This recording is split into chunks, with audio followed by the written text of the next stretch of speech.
ദിലീപ് കുമാർ കുറിച്ചിരുന്നു. ദിലീപ്, അത് U D എഫിന്റെ ഒരു കുത്തക മണ്ഡലം PV അൻവർ കൂടെ LDF സ്വന്തമാക്കിയതാണ്. അത് ആവർത്തിക്കുകയും ചെയ്തു. PV അൻവറിന് അവിടെ സ്വാധീനമുണ്ട്. ദിലീപ് കുമാർ ഇപ്പോൾ CPM രാഷ്ട്രീയമായി അത് അപ്രസക്തമാണ് എന്നൊക്കെ പറയുമ്പോൾ പോലും PV അൻവറിന്റെ താല്പര്യം പൂർണ്ണമായി നിരാകരിച്ചുകൊണ്ട് സ്ഥാനാർത്ഥി നിർണയത്തിലേക്ക് പോവുക എന്നത് കോൺഗ്രസിന് നിലവിൽ ആലോചിക്കാൻ കഴിയുമോ? ഹാഷ്മി, പി വി അൻവറുമായി സ്ഥാനാർത്ഥി കാര്യത്തിലൊക്കെ ചർച്ച നടത്തിയിരുന്നു. പക്ഷേ സ്ഥാനാർത്ഥി ആരാകണം എന്ന് തീരുമാനിക്കേണ്ടത് കോൺഗ്രസ് ആണ് എന്ന നിലപാടാണ് കോൺഗ്രസ് നേതൃത്വത്തിനുള്ളത്. അത് നേരത്തെ തന്നെ PV അൻവറുമായി കോൺഗ്രസ് നേതാക്കൾ അവർ നടത്തിയ ചർച്ചയിലൊക്കെ വ്യക്തമാക്കിയിരുന്നതാണ്. PV അൻവർ MLA സ്ഥാനം രാജിവെച്ചതിനെ തുടർന്നാണ് ഇപ്പോൾ നിലമ്പൂരിൽ ഉപതെരഞ്ഞെടുപ്പ് വേണ്ടി വന്നത് എന്നത് യാഥാർത്ഥ്യമാണ്. പക്ഷേ അവിടെ കോൺഗ്രസിൻ്റെ മണ്ഡലമായിരുന്നു. 1971 മുതൽ കോൺഗ്രസ് സ്ഥാനാർത്ഥികൾ വിജയിച്ചു വരുന്ന മണ്ഡലമാണ്. ഇടയ്ക്ക് 1982 മാത്രമാണ് അവിടെ CPIM-ന്റെ പിന്തുണയോടുകൂടി TK ഹംസയ്ക്ക് വിജയിക്കാൻ കഴിഞ്ഞത്. 2016-ലും 2021-ലും PV അൻവറിലൂടെ സ്വതന്ത്ര സ്ഥാനാർത്ഥിയായ അൻവറിലൂടെ തന്നെ ആ മണ്ഡലത്തെ ഇടതുപക്ഷത്തെ കൊണ്ടുവന്നെങ്കിലും ഇക്കാലം അത്രയും കോൺഗ്രസ് ആയിരുന്നു. അതായത് മണ്ഡല രൂപീകരണം മുതൽ മഞ്ചേരി മണ്ഡലത്തെ വിഭജിച്ച് നിലമ്പൂർ മണ്ഡലമുണ്ടായ 1965 മുതലുള്ള സ്ഥിതി ഇത് തന്നെയായിരുന്നു. കോൺഗ്രസ് ആണ് അവിടെ മത്സരിച്ചിരുന്നത്. അതുകൊണ്ട് കോൺഗ്രസിനാണ് അവിടെ സ്ഥാനാർത്ഥിയെ നിശ്ചയിക്കാനുള്ള അധികാരം എന്നതാണ് കോൺഗ്രസ് നേതാക്കൾ പറയുന്നത്. പക്ഷേ PV അൻവർ ആകട്ടെ നേരത്തെ തന്നെ, അതായത് ഇടതുമുന്നണി വിട്ടപ്പോൾ തന്നെ ആര്യാടൻ ഷൗക്കത്തിൻ്റെ സ്ഥാനാർത്ഥിത്വത്തിനെതിരെ PV അൻവർ രംഗത്ത് വന്നിരുന്നതാണ്. 2016-ൽ PV അൻവർ പരാജയപ്പെടുത്തിയത് ആര്യാടൻ ഷൗക്കത്തിനെയാണ്. പക്ഷേ ആര്യാടൻ മുഹമ്മദ്, അദ്ദേഹത്തിൻ്റെ പിതാവ് ആര്യാടൻ മുഹമ്മദ് അവിടെ വർഷങ്ങളോളം, ഏതാണ്ട് 3 പതിറ്റാണ്ടോളം ആ മണ്ഡലത്തിലെ MLA ആയിരുന്നു. 1977 മുതൽ ആ മണ്ഡലത്തെ പ്രതിനിധീകരിച്ചു. 2016 വരെ ആര്യാടൻ മുഹമ്മദ്. അതുകൊണ്ട് ആര്യാടൻ ഷൗക്കത്തിന് 2016-ൽ പരാജയപ്പെടുത്തിയെങ്കിലും ഇത്തവണ ആര്യാടൻ ഷൗക്കത്ത് തന്നെ സ്ഥാനാർത്ഥിയാകുമെന്ന് ഉറപ്പിച്ച് അന്നു തന്നെ ഒരു മുഴം മുമ്പേ എറിയുകയായിരുന്നു PV അൻവർ. VS ജോയി അവിടെ സ്ഥാനാർത്ഥിയായി വന്നാൽ വിജയസാധ്യത ഉറപ്പ് എന്ന് ആദ്യം തന്നെ PV അൻവർ പ്രഖ്യാപിക്കുന്നു. VS ജോയിക്ക് വേണ്ടി ചരടുവലികൾ നടത്തുന്നു. പക്ഷേ കോൺഗ്രസ് നേതൃത്വമാകട്ടെ ഇപ്പോൾ അവരുടെ ഔദ്യോഗികമായി സ്ഥാനാർത്ഥിയെ പ്രഖ്യാപിച്ചിട്ടില്ല. പക്ഷേ ലഭ്യമാകുന്ന സൂചനകൾ ആര്യാടൻ ഷൗക്കത്ത് എന്ന ഒറ്റ പേരിലേക്ക് പോകുന്നു എന്നതാണ്. പക്ഷേ ഷൗക്കത്ത് സ്ഥാനാർത്ഥിയാവുകയാണെങ്കിൽ PV അൻവർ വീണ്ടും മത്സരിക്കാൻ ഒക്കെയുള്ള അങ്ങനെ എക്സ്ട്രീം സ്റ്റെപ്പിലേക്ക് അൻവർ പോകാൻ ഇടയുണ്ടോ?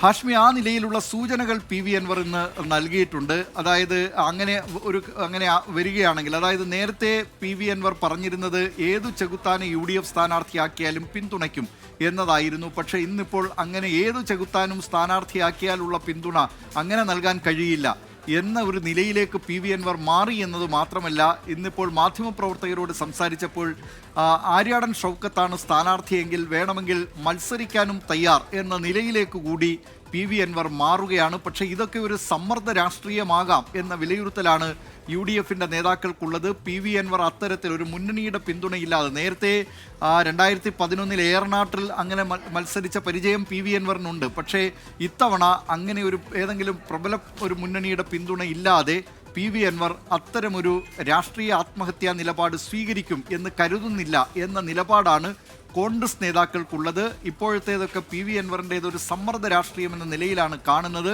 പക്ഷേ PV അൻവറിൻ്റെ എതിർപ്പുകൾ പൂർണ്ണമായി അവഗണിക്കാൻ കഴിയില്ല. 2016-ലും 2021-ലും കോൺഗ്രസിൻ്റെ പരാജയത്തിന് വഴിയൊരുക്കിയത് പാർട്ടിക്കുള്ളിലെ തന്നെ, മുന്നണിയിൽക്കുള്ളിൽ തന്നെയുള്ള ചില പടലപ്പിണക്കങ്ങളും അഭിപ്രായ ഭിന്നതകളും കാലുവാരലും ഒക്കെയായിരുന്നു എന്ന വിലയിരുത്തൽ കോൺഗ്രസ് നേതൃത്വത്തിനുണ്ട്. അതുകൊണ്ട് ഓരോ വോട്ടുകളും നിർണായകമാണ്.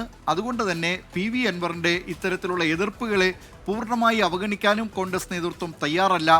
ഇത്തരമൊരു സാഹചര്യം കോൺഗ്രസിന് UDF-ന് മുന്നിൽ 2 ഓപ്ഷൻ ഉണ്ട്. ഒന്ന്, നമ്മൾ പാലക്കാട് ചേലക്കര തെരഞ്ഞെടുപ്പുകളിൽ ഇവിടെ അൻവർ സ്ഥാനാർത്ഥി നിർത്തുന്നു കണ്ടപ്പോൾ ഒരു തരത്തിലുള്ള ചർച്ചയും അൻവറുമായില്ല. അൻവറിന്റെ സ്ഥാനം നിർത്തിക്കോട്ടെ, നമ്മൾ അതിലില്ല എന്ന് അന്ന് കെ സുധാകരനല്ല, പ്രതിപക്ഷ നേതാവ് VD സതീശൻ കട്ട് ആൻഡ് റൈറ്റായി PV അൻവറിനെ തള്ളുന്ന കാഴ്ച നമ്മൾ കണ്ടു. അവർ അങ്ങോട്ടും ഇങ്ങോട്ടുമുള്ള വാക്പോരും നമ്മൾ കണ്ടു. ആ നിലപാട് വേണമെങ്കിൽ ഇവിടെയും സ്വീകരിക്കാം. അൻവർ നിൽക്കുകയോ അൻവറിന് പിന്തുണ നൽകാതിരിക്കുകയോ ചെയ്യട്ടെ. കോൺഗ്രസിന്റെ തീരുമാനം മുന്നോട്ട് എന്ന് വേണമെങ്കിൽ തീരുമാനിക്കാം. അതല്ല, അൻവറിനോട് കേൾക്കുക, അല്ലെന്നുണ്ടെങ്കിൽ ഇപ്പോൾ അൻവറിന് ഇപ്പോഴും UDF പ്രവേശനമായിട്ടില്ല. UDF പ്രവേശനത്തിന് വേണ്ടി അൻവർ ആഗ്രഹിക്കുന്നുണ്ട്. അപ്പോൾ UDF പ്രവേശനം അടക്കം വളരെ വേഗം സാധ്യമാക്കി അൻവറിനെ കൂടെ നിർത്തി കോൺഗ്രസ് തീരുമാനിക്കുന്ന സ്ഥാനാർത്ഥി എന്നതിലേക്കും പോകാം. ഇതിലേത് ഓപ്ഷൻ UDF-ഉം കോൺഗ്രസും തിരഞ്ഞെടുക്കാനാണ് സാധ്യത നിർണായകമായൊരു തിരഞ്ഞെടുപ്പിൽ? ദിലീപ്, ഹാഷ്മി, PV അൻവറിനെ നിലമ്പൂരിൽ ഏതായാലും പൂർണ്ണമായും എഴുതിത്തള്ളാൻ കോൺഗ്രസ് നേതൃത്വത്തിന് കഴിയില്ല. പാലക്കാട്, ചേലക്കര മണ്ഡലങ്ങളിൽ PV അൻവറിനും അദ്ദേഹത്തിന്റെ പാർട്ടിക്കും വലിയ സ്വാധീനമില്ല എന്ന തിരിച്ചറിവ് കോൺഗ്രസ് നേതാക്കൾക്കുണ്ടായിരുന്നു. അവിടെ അദ്ദേഹം സ്ഥാനാർത്ഥി പ്രഖ്യാപനവുമായൊക്കെ മുന്നോട്ട് പോവുകയും ആ നിലയിലുള്ള ചേലക്കരയിൽ സുധീറിനെ മത്സരിപ്പിക്കുകയും ഒക്കെ ചെയ്തതാണ് നാം കണ്ടതാണ്. പക്ഷേ ആ നിലയിലുള്ള ഒരു സ്വാധീനം അത്തരമൊരു സ്വാധീനം ആ മണ്ഡലങ്ങളിൽ ഉണ്ടായിരുന്നില്ല. പക്ഷേ നിലമ്പൂരിലെ സ്ഥിതി അതല്ല. 2 തവണ ആ മണ്ഡലത്തെ പ്രതിനിധീകരിച്ച ജനപ്രതിനിധിയാണ് PV അൻവർ. നിരവധി സ്ഥലങ്ങളിൽ, പ്രത്യേകിച്ച് ഗ്രാമപഞ്ചായത്തുകളിൽ ഉൾപ്പെടെ 7 പഞ്ചായത്തുകൾ ഉള്ളതിൽ 2 പഞ്ചായത്തുകൾ മാത്രമാണ് LDFിനൊപ്പം. ഇതിൽ ഈ ഗ്രാമപഞ്ചായത്തുകളിലടക്കം അല്ലെങ്കിൽ മണ്ഡലത്തിൽ ഒട്ടാകെ തന്നെ PV അൻവറിന് കാര്യമായ സ്വാധീനമുണ്ട് എന്ന വിലയിരുത്തൽ കോൺഗ്രസ് നേതാക്കൾക്കുണ്ട്. അതുകൊണ്ടാണ് ആ നിലയിൽ PV അൻവറിനെ പൂർണ്ണമായി തള്ളിക്കളയാൻ. നേരത്തെ യഥാർത്ഥത്തിൽ പ്രതിപക്ഷ നേതാക്കൾക്ക് വലിയ തലവേദന സർക്കാരിനൊപ്പം നിൽക്കുമ്പോൾ PV അൻവറിൻ്റെ ഭാഗത്തു നിന്നുണ്ടായിരുന്നു. അങ്ങനെയുള്ള PV അൻവർ ആ പാർട്ടിയെയും മുന്നണിയെയും തള്ളിപ്പറഞ്ഞുകൊണ്ട് UDFിലേക്ക് വരുമ്പോൾ അത് UDFിന് അങ്ങനെ അത്ര വേഗം തള്ളിക്കളയാനും കഴിയില്ല. അദ്ദേഹത്തിന് മണ്ഡലത്തിൽ സ്വാധീനമുണ്ട് എന്ന കാര്യം ശരിയാണ്. പക്ഷേ ഇക്കാര്യത്തിൽ സ്ഥാനാർത്ഥിയെ നിർണ്ണയിക്കുന്ന കാര്യത്തിലുള്ള അവകാശം, ആ തീരുമാനമെടുക്കാനുള്ള സ്വാതന്ത്ര്യം അത് കോൺഗ്രസ് പാർട്ടിക്ക് വിട്ടു നൽകണം എന്നാണ് കോൺഗ്രസ് നേതാക്കൾ സ്വീകരിച്ചിട്ടുള്ള നിലപാട്. അതിലേക്ക് അൻവറിനെ മെല്ലെ കൊണ്ടുവരാൻ കഴിയും. അല്ലെങ്കിൽ ഒരു തീരുമാനം പ്രഖ്യാപിച്ചു കഴിഞ്ഞാൽ അൻവറിനെ കൂടി UDFിൻ്റെ നയത്തിനനുസരിച്ച് കൊണ്ടുവരാൻ കഴിയും. എത്രയും വേഗം UDFിലേക്ക് PV അൻവറിനെ ഉൾപ്പെടുത്താം. ഇപ്പോൾ അദ്ദേഹം തൃണമൂൽ കോൺഗ്രസ് എന്ന പാർട്ടിയുടെ ഭാഗമാണ്. അത് തൃണമൂൽ കോൺഗ്രസിനെ കൂടി ഘടകകക്ഷിയാക്കാം എന്നതൊക്കെയുള്ള ഉറപ്പുകൾ ഒരുപക്ഷെ വരാനിരിക്കുന്ന ചർച്ചകളിലുണ്ടാകാം. ഏതായാലും പ്രധാനപ്പെട്ട നേതാക്കളൊക്കെ ഉടൻ തന്നെ PV അൻവറുമായി ബന്ധപ്പെട്ട് ഇക്കാര്യത്തിലൊക്കെ ചർച്ച നടത്തുമെന്ന കാര്യവും ഉറപ്പായിട്ടുണ്ട്.